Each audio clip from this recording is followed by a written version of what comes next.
नियामतपुर छठ घाट पर चैती छठ की धूम, उज्ज्वल चटर्जी ने किया उद्घाटन। चैत्र माह में मनाए जाने वाले आस्था के महापर्व चैती छठ पूजा के पहले दिन आसनसोल के कुल्टी विधानसभा अंतर्गत नियामतपुर स्थित छठ घाट पर भव्य आयोजन किया गया। इस अवसर पर श्री श्री चैती छठ पूजा कमेटी की ओर से विधिवत रूप से छठ घाट का उद्घाटन किया गया। कार्यक्रम के दौरान स्थानीय महिलाओं के बीच साड़ी वितरण भी किया गया, जिससे पूरे क्षेत्र में उत्साह और खुशी का माहौल देखने को मिला। आज दोपहर आयोजित इस कार्यक्रम में राज्य तृणमूल कांग्रेस नेता उज्ज्वल चटर्जी मुख्य अतिथि के रूप में उपस्थित रहे। उनके साथ कुल्टी ब्लॉक 2 तृणमूल कांग्रेस अध्यक्ष कंचन रॉय सहित कई गणमान्य लोग भी मौजूद थे।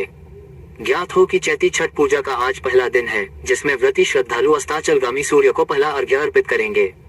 नियामतपुर छठ घाट पर हर वर्ष की तरह इस बार भी पूरे श्रद्धा, भक्ति और उल्लास के साथ यह पर्व मनाया जा रहा है।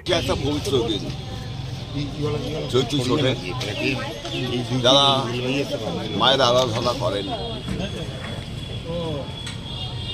এর নিয়মকানুন বহু ছোট পুজো এবং সেই নিয়মের মধ্য দিয়ে যারা করছেন আমি তাদের আন্তরিক ধন্যবাদ জানাবো এবং সাথে সাথে এটা বলবো যে আগামী দিনগুলো এই এলাকার মানুষের কুল্টি এলাকার মানুষের সকলেরই ভালোভাবে কাটুক, এই উৎসবের দিনগুলো ভালো করে কাটুক এই কথা বলে সকলকে ধন্যবাদ জানিয়ে